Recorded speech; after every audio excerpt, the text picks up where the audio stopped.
Hey guys, what's up? I'm Greg, he's Q, together with Mr. Happy0121, and today we're reviewing episode 4 of season 2 of Better Call Saul. The name of this episode, Gloves Off. This episode saw the return of Crazy 8 from the Breaking Bad universe. Show starts with Mike getting home. He goes to his refrigerator and pulls out a nice Pabst Blue Ribbon. At this point, you know something's wrong because a normal person wouldn't drink Pabst Blue Ribbon. He goes to his freezer and pulls out some carrots, which we get to reveal he's putting on his face, which is badly bruised. He's been punched or kicked or beaten from the looks of it. In his hand, you see a pair of silver or platinum boxing gloves encrusted with diamonds. We then cut to Jimmy in Cliff Maine's office with the other members of the board. Looks like there's 3 in total. Jimmy's getting read the riot act for not okaying the commercial with them. He gives them nothing but positive, though. Apparently they got several hundred responses and everything was good. Cliff Maine, of course, was telling Jimmy that that's not the point. The point was that he went around them instead of asking for permission. At this point, he says that if it were up to the board, a 2-3 vote would have him fired, but Cliff decides to give him another chance. Of course, we all know somehow, some way, Jimmy's going to make him regret that. We now go to our third portion of the story. This is kind of rare. They kind of got 3 stories going through this one. We now see Howard and Chuck in a boardroom with Kim. Howard is doing all the talking, but they keep giving us the camera angle of Chuck. Giving a lot of stern looks. Yeah, a lot of this, a lot of that. So we, as always, know that whatever Howard's saying, he's just being a parrot for Chuck. We're left knowing that something has happened to Kim, but we don't know what. Find out later in the episode. The beginning of the episode with Mike going to the refrigerator was actually, for Lost fans, called a flash forward. We're now in real time with Mike and Nacho, kind of where we left the end of last episode. Nacho wants Mike to kill Tuco to take over his business. For $50,000. For $50,000. When Nacho meets Mike, he lays out the plan that he wants Mike to execute, which is to murder Tuco. He has this long convoluted bit where he wants him to pull in beside Tuco in a car, shoot him in the face, back out, drive away in broad daylight. Now Mike pokes all kinds of holes in this because it is really a stupid idea. Something as simple as someone pulling in behind him to get tacos would have ended it. And later in the episode, when he pulls in and hits the car, you can see how ludicrous this was because they would have been right on the main highway of like an 8-lane. If someone would have pulled in where there was no parking, he would have been blocked in. So Mike suggests a sniper rifle from a long distance. And then he pulls out the point where he would shoot Tuco from. Nacho asks, could you make that shot? He says yes. He says yes. To which point it's going to lead to him needing to go get a rifle to pull this shot off, which we're going to get to in just a moment. We kind of get a look at the workings of the business. Tuco employs Nacho as kind of his second in command for their crank selling business, or meth for the layman. During this point, Nacho tells Mike a story about when Tuco used to do meth and how erratic he was, which is kind of a foreshadowing for the way he ended up in Breaking Bad. Yeah. Methed out of his gourd. The example he gives Mike of Tuco being methed out is a story about Tuco shooting a man named Dog in the head with a gun, blowing pieces of Dog's skull into Nacho's chest. Now, this was an Easter egg for fans of Breaking Bad because I wrote it down. Season 2, episode 2, I believe, Grilled, Hank is running down the rap sheet of Tuco and mentions him killing a guy named Dog. So, there you go. There's your first Easter egg of the episode that we could find. At this point, we cut back to Jimmy. Jimmy is going to visit Kim. He gets in through knowing the janitor. Juswaldo is my best guess at his name. He goes in to look for Kim. Kim's desk has been cleared off, and there for a moment you think she's been fired. But no, she's actually been relegated to the basement, to the document room. If you go back to Season 1, Episode 7, another time she was in trouble, it was referred to as the cornfield. So, and he makes reference to that later, that when he's talking to Chuck, that she was sent to the cornfield.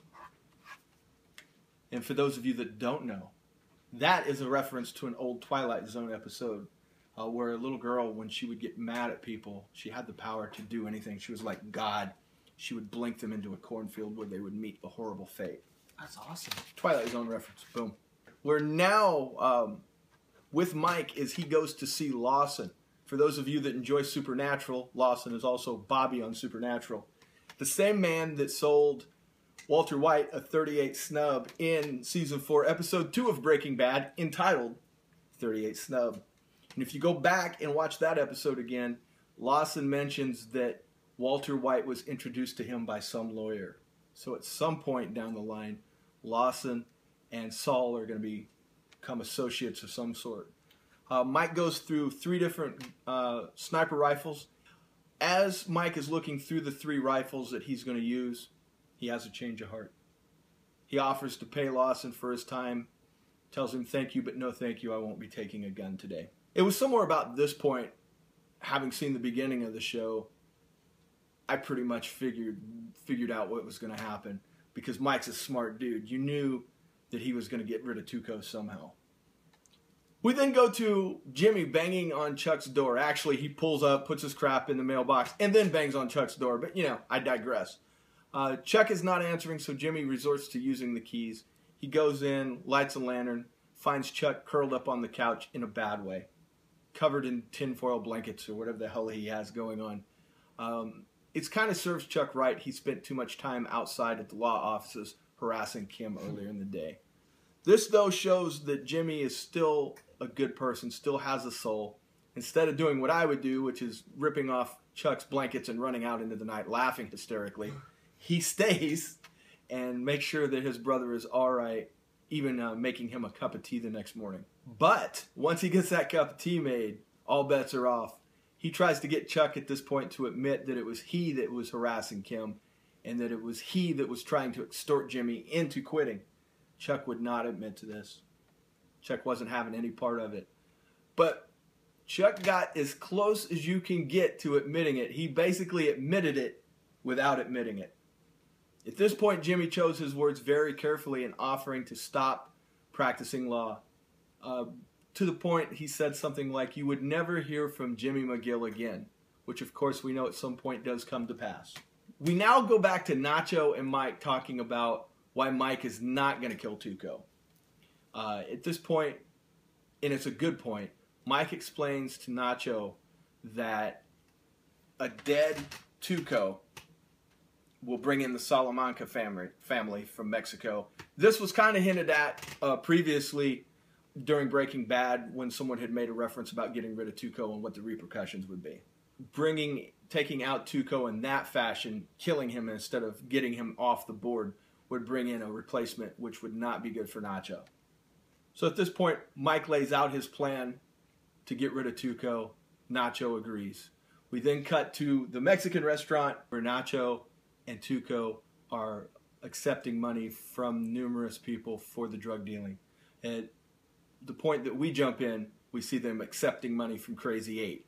Crazy 8, as we alluded to earlier, does make later appearances in the show. So Crazy 8 conducts his business and goes on his way. Another nice little Easter egg. To people that never watched Breaking Bad, he could just be a dude coming in while they set up the establishment of how they're doing business.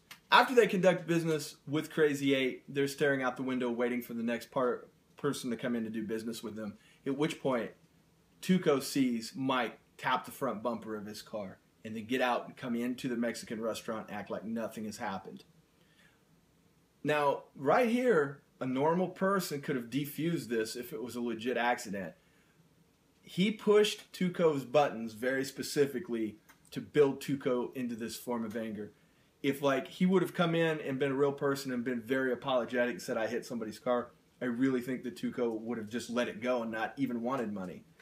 But he very specifically did certain things to just piss off Tuco. He went to the register. He told the guy behind the counter to keep the change in a tin for a $4 purchase. He flashed some hundreds so that Tuco would see him. Yeah. And then he was very dismissive of Tuco, which led Tuco to follow him out. He continued to be dismissive of Tuco. One thing I did skip, before coming over and tapping the bumper, he called the police from a payphone across the street, setting this whole thing in motion. So what I was wondering that whole time is what kind of response time do the police have? Because he's kind of playing this game where he's got to play this string out just perfect. The police were nice enough to have their sirens on when they were coming.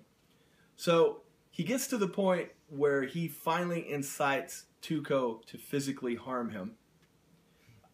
At this point, Nacho decides it's best to take a powder, which Tuco wouldn't suspect because Nacho's holding a lot of money. They've been there doing business all day. He's got to go. Yeah. So now Nacho's safely away. The Tuco is in the middle of laying a beatdown on him when the police arrive. If you watch that scene again, if you weren't paying attention, he is holding Tuco, and Tuco's basically trying to punch himself free. So when the police roll up, it appears that Tuco's assaulting him when it's actually Mike holding him there, making him punch him. Pretty genius. Pretty genius. And then just when you think it's all done, he says one last thing to make Tuco punch him one more time right in front of the police. Baited him perfectly. He asked him if that's all he's got. And Tuco did not disappoint. I was very pleased that he punched him one more time because it was true to character. Yeah. The episode ends with Nacho now in control, paying Mike $25,000 instead of $50,000 as you said earlier. And he asked Mike the question, why didn't you kill him for $50? Why did you go this long route when it would have been so much simpler just to kill him? I have a feeling that he's probably killed before, and he's doing his best to avoid that because it's probably not a good feeling, but just in somebody's life. I think that's possible, but I think there's another portion of that. I think it's 50% that, but I also think that he's taking care of his own interest. He now has inserted Nacho as the head of this family through his own means. Nacho now knows, and Nacho's in a position of power, to know that he has a guy that can fix things for money. So basically he has a direct connection to a pretty powerful person, all things considered.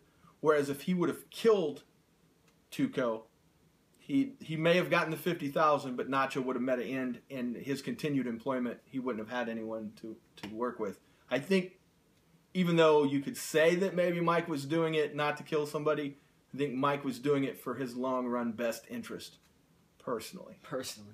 It's my thought. Before we get to the grade on this episode, just a little bit of house cleaning. I rewatched last week's episode, and I think I was a little hard on Stacy. You think so? I think so. I think maybe, other than just her being an absolute liar, she may have some kind of post-traumatic stress.